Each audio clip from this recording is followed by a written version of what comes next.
তার পাওয়ারটাই অন্যরকম। সে শেখ পরিবারের সাথে সবসময় ওঠা বসা আছে তার। পলিটিক্যাল ইনফ্লুয়েন্স ব্রিংস পাওয়ার, এরকম দে আর পাওয়ারফুল।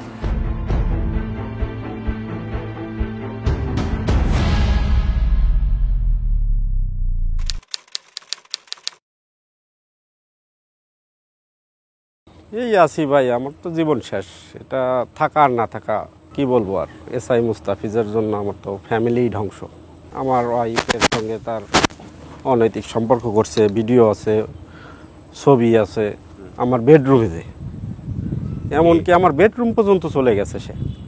এই এসআই মুস্তাফিজ, তার পাওয়ারটাই অন্যরকম। সে শেখ পরিবারের সাথে সবসময় ওঠা বসা আছে তার। ডিপার্টমেন্টেও তো আপনার তার কিছু লোক আছে, গুপ্তচর আছে।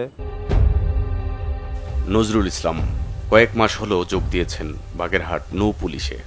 এর আগে বাগেরহাট পুলিশ সুপার কার্যালয়ে কনস্টেবল হিসেবে কাজ করতেন। সে সময় তার উপর ঘটে যাওয়া অবিচারের বর্ণনা দিচ্ছিলেন টিম সার্চলাইটের কাছে। আমি 2021 সাল থেকে এই পর্যন্ত জ্বলতেছি, কোথায় কোন অভিযোগ দিছি সবগুলো আমার কাছে আছে। ডিপার্টমেন্ট তার পক্ষে কথা বলছে, সে এগুলো মিথ্যা বানোয়াট। কেন কথা বলছে? এটা কেমনে কি করে বলবো, আমার তো কোনো ক্ষমতা নাই। তাকে মূল সেভ করছে কে? হেড কিলার সেভ করছে হাফিজ। আবার আর একজন অতিরিক্ত পুলিশ সুপার ছিল তার এলাকার, করে রাসেলুর রহমান, সেও তাকে হেল্প করছে। তার কাছেও আমার এই অভিযোগটা ছিল, সে একবারে বাতিল করে দিয়েছে। আমি আমার বয়ান দিছি, আমার ছেলের বয়ান দিয়েছে, সেগুলো টোটালি কোনো কিছু নাই, টোটালি তার নির্দোষ প্রমাণ করছে সে। পুলিশ হয়ে পুলিশের হাতে আক্রান্ত হয়েছেন নজরুল। অবিশ্বাস্য মনে হলেও তথ্য প্রমাণ সাথে করেই নিয়ে এসেছেন। তার সাথে ঘটে যাওয়া অন্যায়ের প্রতিকার চেয়ে চারবার অভিযোগ দিয়েছেন, কিন্তু বিচার পাননি। উপায় না পেয়ে শেষে টিম সার্চলাইটের দ্বারস্থ হয়েছেন। আমার এখান থেকে সরাই দিছে, সে তার ক্ষমতা দেখায় আমার এখান থেকে খেদাইছে। হ্যাঁ, পোস্টিং করাইছে, এমন পোস্টিং করাইছে যে আমি 1 বছরের বেশি এক জায়গায় থাকতে পারি না। আমি চাই যে তার একবারে বিচার হোক, এমন বিচার হোক যাতে সবাই দেখতে পারে। ডিপার্টমেন্ট আর কোনো ভুক্তভোগী আছে? হ্যাঁ আছে আছে, আসতে বলা হয়েছে, ওই যে আসছে, দেখেন ওই যে আসতেছে গাড়িতে। আরেকজন মোহাম্মদ রাকিব, বাগেরহাট পুলিশ সুপার কার্যালয়ে আউটসোর্সিংয়ে কর্মরত তিনি। রাকিবের অভিযোগটা ভিন্ন হলেও অভিযুক্ত ব্যক্তি অভিন্ন। আমরা 9 জন 8,000 টাকা করে বেতন পাইছি, 24 লাখ টাকা সে মাইরে খাইছে। 3 বছর 7 মাস আমাদের বেতন কম দিচ্ছে। এটা হচ্ছে এই হাফিজুর রহমান, আর হচ্ছে গিয়ে এই যে এই আপনার যে ঠিকাদার মোস্তাফিজ এই যে সাক্ষীতে যখন ডাকছে, তখন মোস্তাফিজ আমারে নিয়ে যে আমারে অনেক রকমের বিভ্রান্ত করে আমারে বলছে যে তোমার যেভাবে বলতেছে এইভাবে সাক্ষী দাও। পুলিশে চাকরি করেও রাকিব ভুক্তভোগী হয়েছেন। অধীনস্থ কর্মকর্তাদের বেতন আত্মসাৎ, ঊর্ধ্বতন কর্মকর্তাদের বিরুদ্ধে মিথ্যা অভিযোগ, হেন কোনো অপরাধ নেই যা করেননি এসআই মুস্তাফিজ এবং প্রধান সহকারী হাফিজুর রহমান।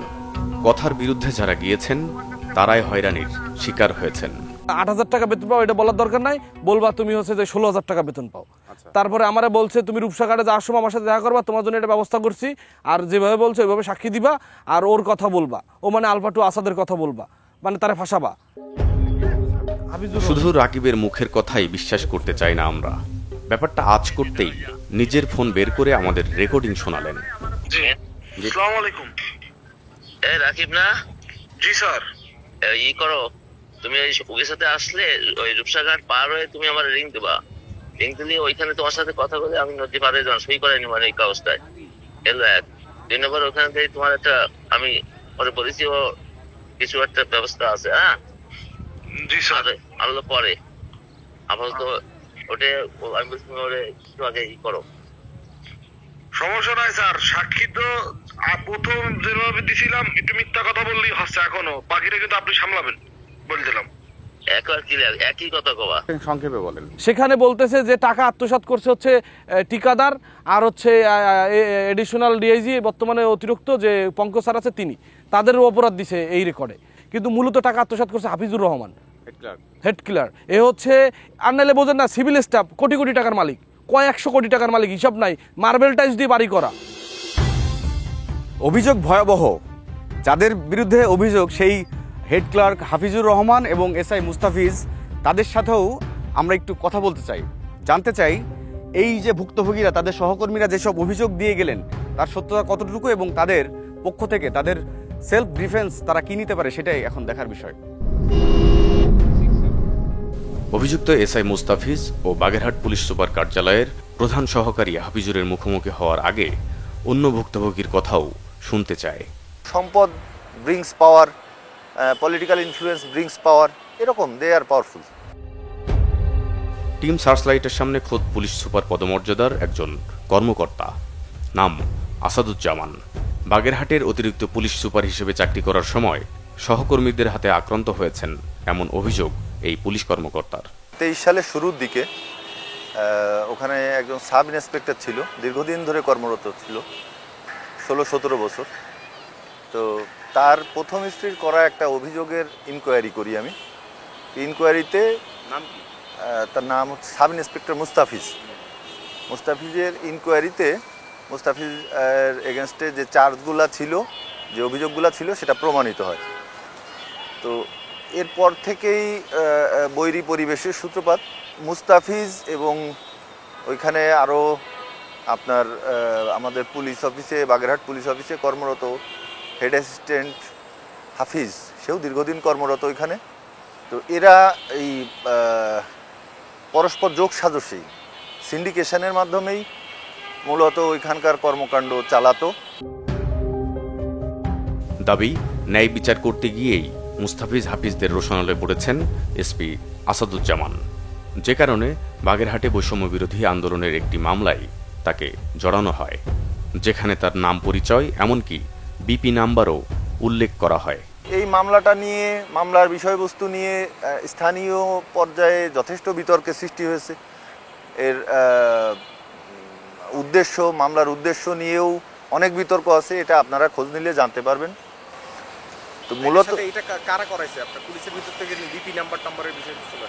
হ্যাঁ, পুলিশের বিপি নাম্বার উল্লেখ করে। এখানে আমরা ধারণা করি যে পুলিশের ভিতরকার লোকজনই ইনভলভ এখানে।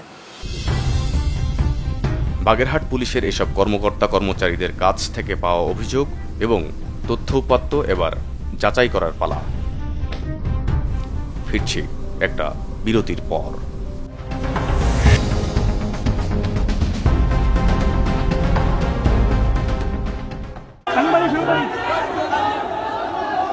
চার আগস্ট 2024, সরকার পতনের আন্দোলনে উত্তাল বাগেরহাট।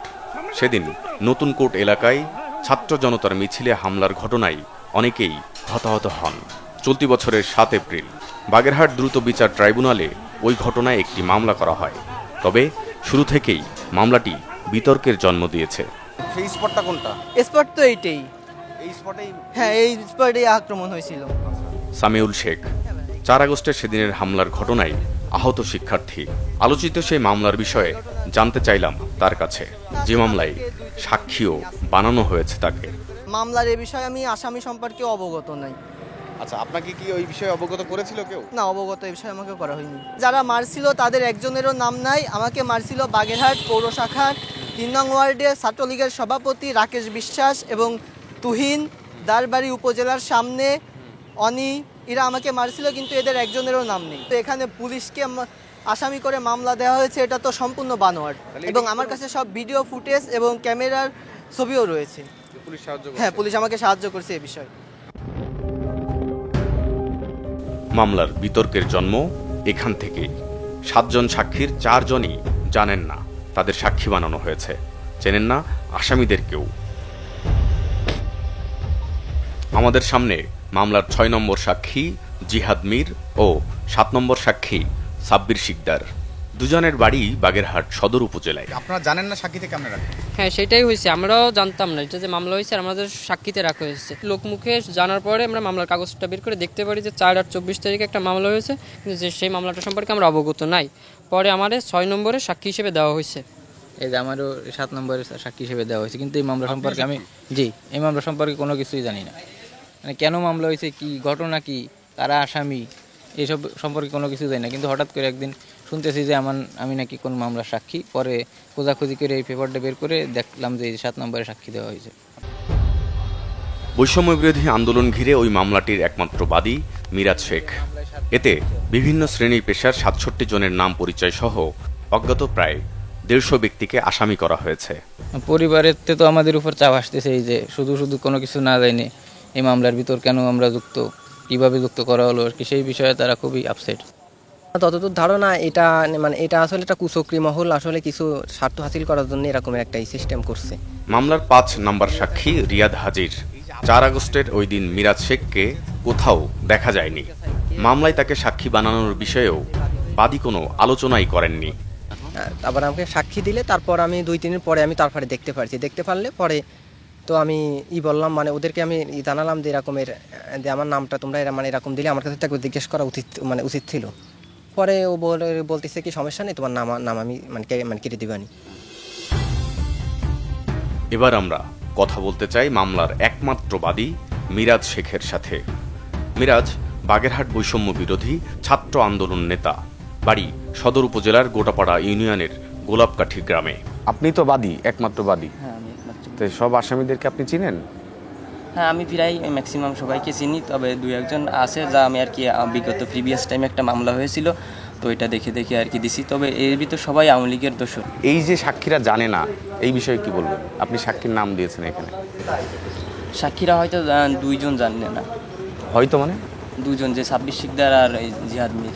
যেই ঘটনায় মামলা হয়েছে সেই ঘটনায় যে আহত সেও তো জানে না এখানে তার নাম আছে সাক্ষী। আহতর সাথে এই যে সামিউল কথা বলেছেন, আমার কথা হয়েছে। আচ্ছা ওদেরকে নাম ঠিকানা কিভাবে জোগাড় করলেন আপনি? ওটা আমি নিউজ দেখে দিছি। আমি তো নিউজে তো ওই পুলিশের বিপি নাম্বার থাকার কথা না, বিপি নাম্বার কই পাইছেন?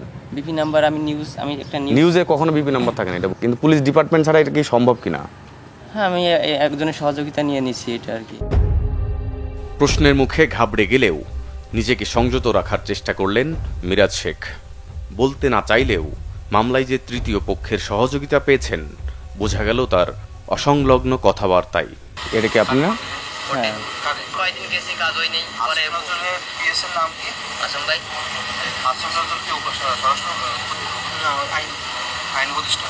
এই যে রেকর্ডটা আপনাকে কে বলেছিল, মামলার জন্য চাপ দিয়েছিল কে? হ্যাঁ পিএস এরকম কি একটা বলছিলাম। আসিফ নজরুলের? তিনি সহযোগিতা করেছেন এই বিষয়ে, এই মামলার বিষয়ে। উনিও ঢাকায় থাকে আর আপনাকে এখানে সহযোগিতা করলো কিভাবে? আর উনি এদেরকে কিভাবে চিনে, আসামি সাক্ষী? উনি তো কাউকেই ছিলেন না, উনি যেহেতু তাহলে সহযোগিতা কিভাবে করলো? উনি কোন মানে ওনার সাথে উনি নিশ্চয়ই আপনাকে চেনার কথা না? না, উনি মামলা করতে সহযোগিতা করতেছে সব প্রতিটা দেশের প্রতিটা জেলায়। মিরাজ শেখের দাবির প্রেক্ষিতে উপদেষ্টা আসিফ নজরুলের একান্ত সচিব শামসুদ্দিন মাসুমের সাথে যোগাযোগ করি আমরা। মিরাজ, হ্যাঁ, ওনার সাথে কথা বলেছি, ইন্টারভিউ নিয়েছে। হ্যাঁ, উনি বলেন যে আপনি সহায়তা করেছেন। অসম্ভব, ইম্পসিবল। আমি বাগেরহাট নিয়ে আমার জীবনেই ফোন দেই না কোনো বাগেরহাটের ইস্যুতে। আমরা কোনো কোর্ট কাছারিতে ফোনই দিই না। এটাই তো চেঞ্জ। মামলা করা তো পরের প্রশ্নই আসে না। মামলা কিভাবে গুলো ঠেকাবো চিন্তা করতেছি, কিভাবে হলো মামলাগুলো ঠেকাবো, আইন সংশোধন করতাম, সিআরপি এই গবেষণা করতে করতে জীবন শেষ হয়ে যাচ্ছে, যে ফলস মামলা কিভাবে আটকানো যায়। কিন্তু মিরাজ শেখের দাবির কোনো সত্যতাই পাওয়া গেল না। আর মামলা দায়েরের সময় বৈষম্য বিরোধী নেতাদের সম্মতির যে দাবি করেছিলেন তিনি, সেটাও যাচাই করা দরকার। প্রথমত মামলার যে বেসিকে মামলা হয়েছে, যে তথ্যগুলো মামলাতে বিবরণে এসেছে, এটা তদন্ত করলে অনেকটাই মিথ্যা প্রমাণিত হবে। আর মিথ্যা প্রমাণিত হলে আমি জানি বা না জানি এটা দায়ভার জেলার আহ্বায়কের পরে পড়বে। সেজন্য আমরা এটা দায়ভার নিতে চাই না। মামলা করার আগে মামলার বিষয়ে মিরাজের সাথে আমার বিন্দু পরিমাণ কথা হয়নি, আর মিরাজ বাদী হয়ে মামলা করবে এ বিষয়ে আমার কোনোভাবেই আমার কাছে অন্য কোনোভাবে তথ্যও আসেনি। এই মামলাটিতে সহায়তাকারী হিসেবে ঘুরে ফিরে উঠে এসেছে এসএম হাফিজুর রহমানের নাম। দীর্ঘদিন ধরে যিনি বাগেরহাট এসপি অফিসের প্রধান সহকারীর দায়িত্ব পালন করছেন। ফিরছি আরও একটা বিরতির পর।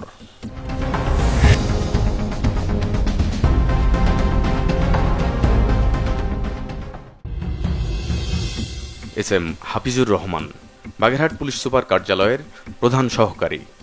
একই কর্মস্থলে দীর্ঘদিন থাকার বিপরীতে অভিযোগের পাহাড়ও জমেছে পুলিশের এই সিভিল স্টাফের বিরুদ্ধে। সহকর্মীদের বেতন আত্মসাৎ, মামলা বাণিজ্য এবং অন্যান্য অপকর্মের অভিযোগ তো রয়েছেই, অবৈধ আয়ের ভাগাভাগির হিসেবও নাকি রাখেন হাফিজুর রহমান। স্বার্থের দ্বন্দ্বে জড়িয়ে পুলিশ কর্মকর্তাদের দুর্নীতির তথ্য ফাঁস করে দেওয়ার নজিরও রয়েছে তার বিরুদ্ধে। এই যেমন বাগেরহাটের বর্তমান এসপির বিরুদ্ধে ডিআইজি বরাবর আর্থিক দুর্নীতির লিখিত অভিযোগ করে বসেন প্রধান সহকারী হাফিজুর রহমান। জানা গেছে ওই ঘটনার আপোষও করে ফেলেন তারা। তবে সেটা কিভাবে হলো শোনা যাক হাফিজুর রহমানের মুখ থেকেই। যা লিখেছি এখানে চুল পরিমাণ কোনো মিথ্যা না, সত্যি, এবং এই দরখাস্ত করেছি আমার স্বাক্ষর, আমি করেছি। এরপরে অফিসিয়াল কাগজ সই করতে যাচ্ছেন তার কাছে? হ্যাঁ করেছি, করতেছি। কিছু বলে না, মারামারি পায়ে ধরতেছে, কান্দিছে, শুধু কান্দিছে আর গলা জড়ায় জড়ায় ধরতেছে আমার, আপনি আমার বাঁচান, আপনি আমার বাঁচান, আপনি আমার ভাই। ও সব দিয়েছি, বিল নাম্বারটা আমার সব উল্লেখ করে দিয়ে একেবার কোন মাসে কত টাকা এডুকেশনের টাকা নিয়েছে তাও লিখে দিছি। বাগেরহাট এসপি অফিসের দাপুটে ক্লার্ক হাফিজুরের বিষয়ে আরও খোঁজ নিতে চায় টিম সার্চলাইট। খুলনা বিভাগীয় শহরের ডাকবাংলো এলাকা, 7 তলার এই বিশাল বাড়িটি কয়েক কোটি টাকা খরচ করে বানিয়েছেন এসএম হাফিজুর রহমান। সপরিবারে এই বাড়িতেই থাকেন তিনি। বিস্তারিত জানতে কেয়ারটেকারকে খুঁজে বের করি আমরা। মোহাম্মদ ফেরদৌস ফরাজি। ফেরদৌস ফরাজি, এই বাড়িটা কার? এই বাড়িটা হাফিজ সাহেবের। হাফিজ সাহেব, হাফিজুর রহমান। হাফিজুর রহমান, হাফিজুর রহমান। উনি শুনছি উনি এসপি অফিসে চাকরি করে। কতগুলি ইউনিট আছে এখানে? আছে 17টা ফ্যামিলি থাকে উনি বাদে। 17টা ফ্যামিলি মানে 17টা ইউনিট। আচ্ছা, আর কয়টা বাড়ি আছে? আরও জানার আছে কেয়ারটেকার ফেরদৌস ফরাজির কাছে। ওনার ওয়াইফ কিছু করে না, গৃহিণী। আর অন্য কেউ সংসারে ইনকাম করার লোক আছে? ওনার 2টা মেয়ে। আর কেউ ইনকাম করার লোক নাই? ইনকাম করার লোক আর নেই, উনি একাই। খুলনা শহরের ডাকবাংলো এলাকায় হেড ক্লার্ক হাফিজুর রহমানের এই 7 তলা বাড়িটি ছাড়াও আরও বেশ কিছু সম্পদের তথ্যের আমরা খোঁজ পেয়েছি। সেই খোঁজটা পেয়েছি তারই বাড়ির দারোয়ান ফেরদৌসের কাছ থেকে। আমরা সেইগুলোই এখন একটু সরেজমিনে দেখতে যাচ্ছি, সেদিকে আমরা যেতে চাই। ভাই চলেন। খুলনা শহরের 2টি ভবন ছাড়াও রূপসা উপজেলায় হাফিজুর রহমানের পৌনে 3 একর ও প্রায় 1 একরের 2টি জায়গার তথ্যও রয়েছে আমাদের কাছে। প্রশ্ন হচ্ছে, সিভিল স্টাফ হয়েও হাফিজুর রহমান এত সম্পদের মালিক হলেন কোন পন্থায়? উত্তর জানতে তার মুখোমুখি টিম সার্চলাইট। আচ্ছা, আপনার নামে অনেক অভিযোগ আছে, এই বিষয়ে কথা বলতে চাই। হ্যাঁ বলেন। চাকরি ছাড়া আপনাকে কোনো অন্য কিছু আছে? আছে, আমার স্ত্রী ঘের ব্যবসা করে। আপনার স্ত্রী তো গৃহিণী, আপনার দারোয়ান বললেন। বুঝছি, তারপরও ঘের ব্যবসা করে সে। কিন্তু হাফিজুর ছাড়া তার পরিবারে আয় রোজগারের আর কেউ আছে কিনা সে বিষয়টি আগেই জেনেছে টিম সার্চলাইট। ওনার ওয়াইফ কিছু করে না, গৃহিণী। আর অন্য কেউ সংসারে ইনকাম করার লোক আছে? ওনার 2টা মেয়ে। আর কেউ ইনকাম করার লোক নাই? ইনকাম করার লোক আর নেই, উনি একাই। সহকর্মীদের বেতন আত্মসাৎ, ঊর্ধ্বতনদের বিরুদ্ধে নালিশ, 5 আগস্ট পরবর্তী মামলাগুলো নিয়ে বাণিজ্য, এ ধরনের অভিযোগের বিষয়ে জিজ্ঞাসা করি তাকে। আপনারা জানেন আপনারা সহকর্মী, আপনাদের সহকর্মীর ভেতরে আপনি যে পরিমাণ যেটা করেছেন সেই বিষয়ে এভিডেন্স এসেছে? না, আমার একটু কাজ আছে, আমি এই বিষয়ে আর কিছু বলতে চাই না। কিন্তু হাফিজুর রহমান আর কথা বাড়াতে চাইলেন না। হাফিজুরের বিষয়ে আরও কোনো তথ্য আছে কিনা সে বিষয়ে জানতে বাগেরহাট দুদক কার্যালয়ের টিম সার্চলাইট। এসএম হাফিজুর রহমানের বিরুদ্ধে জ্ঞাত আয়ের বহির্ভূত সম্পদের অভিযোগে এখানে অনুসন্ধান চলছে। তার বিরুদ্ধে প্রাথমিক অনুসন্ধানে সত্যতা প্রমাণিত হয়, তার বিরুদ্ধে সম্পদ বিবরণী জারি করার জন্য প্রস্তাব দেওয়া হয়েছিল তার এবং তার স্ত্রীর বিরুদ্ধে। সেই মোতাবেক দুর্নীতি দমন কমিশন থেকে তাদের বিরুদ্ধে 2 জনের বিরুদ্ধে সম্পদ বিবরণী জারি হয়। এবার পুলিশের সেই উপপরিদর্শক মুস্তাফিজের মুখোমুখি হওয়ার পালা। কয়েক দফা যোগাযোগের পর পুলিশ হাসপাতালে রাতের বেলা পাওয়া গেল তাকে। টাইমে যখন বিএনপিতে আপনার পোস্টিং দেওয়া হলো, আপনি 5 মাস 4 মাস করেছিলেন? না, আমি অসুস্থ ছিলাম, আমি হাসপাতালে অ্যাডমিট ছিলাম, অ্যাক্সিডেন্ট করছিলাম, সেখান থেকে আমি চলে আসছি। বিশেষ অতিথিবৃন্দ। যদিও অনুসন্ধান বলছে ভিন্ন কথা। অসুস্থতার দোহাই দিলেও 5 আগস্টের পর বদলি কর্মস্থলে যোগ না দিয়ে বাগেরহাটে পুলিশের নানা কর্মকাণ্ডে তার সরব উপস্থিতি লক্ষ্য করা গেছে। বডিগার্ড ছিলেন না, কিংবা গানম্যান ছিলেন? কখনো ছিলাম না। তাহলে ওনার সাথে আপনার কি কাজ ছিল? আপনি তো পুলিশের চাকরি করেন। হ্যাঁ, আমাকে রুটিন যে ডিউটি, সেই ডিউটিটা আমি পালন করছি সবসময়। আমি কোনো গানম্যান ছিলাম না, কখনো না। না, ছিলেন না, তাহলে ওনার সাথে কি কাজ ছিল আপনার? ওনার সাথে তোমার কোনো কাজই নেই। সাবেক সংসদ সদস্য শেখ তন্ময়ের সাথে এভাবে বহু জায়গায় বহুবার দেখা গিয়েছে এসআই মুস্তাফিজকে। এইটা আপনি এই ছবিটা দেখছেন, এটা কার? এটা আমার ওয়াইফের। এর আগে কারো উনি কে ছিলেন? উনি কে ছিলেন এটা তো আর আমার ওয়াইফ আমি কি বলতে পারি, এটা তো আমার ওয়াইফ। আমি, আমার বাচ্চা আছে, আমার ওয়াইফ, আমি সংসার করতেছি। আগের তো একটা বাচ্চা আছে, আপনাদের যে কনস্টেবল নজরুল, এটা সম্পর্কে আমার ধারণা নেই। অথচ কনস্টেবল নজরুলের দাবি ডিউটিতে বের হলেই তার বাসায় গিয়ে তারই স্ত্রীর সাথে অবৈধ সম্পর্কে লিপ্ত হতেন এসআই মুস্তাফিজ। ঘটনাটি জানাজানি হওয়ার পর বিয়েও করেন তারা। শুধু তাই নয়, প্রথম স্ত্রীর করা মামলায় মুস্তাফিজের বিরুদ্ধে ওয়ারেন্ট জারি হলেও তাকে গ্রেফতার হতে হয়নি। আসেন আপনার চা খান। না, ইন্টারভিউটা করি ভাই, আনুষ্ঠানিক প্রমাণ দিবেন দেন। না, এটা আর বলা যাবে না, আপনি নেন, আমি সময় নেন। আপনার জায়গা থেকে আমি ডিফেন্স করি, আমরা প্রমাণ দিচ্ছি তো, আপনি ডিটেইল বলেন, আপনি কাউন্টার দেন। কনস্টেবল নজরুলের অভিযোগ, মুস্তাফিজের অপরাধ ঢাকতে সহায়তা করেছেন তৎকালীন অতিরিক্ত এসপি রাসিলুর রহমান, বর্তমানে যিনি সিলেটে কর্মরত। অভিযোগের বিষয়ে তার বক্তব্যও জানা দরকার। স্ত্রী যে এসআই মুস্তাফিজের যে ঘটনা ঘটেছিল, ওই ঘটনায় বাচ্চাও তো ধরেন সাক্ষী দিয়েছিল, ওই সাক্ষীর বিষয়টা নাকি আপনি ফেলে দিয়েছেন, মানে ওটা হাইড করে ফেলেছেন। নজরুলই তো বাচ্চাকে নিয়ে এসে বলছিলেন আমার বাচ্চাকে আমি জড়াতে চাই না, সে কোনো সাক্ষী দিবে না।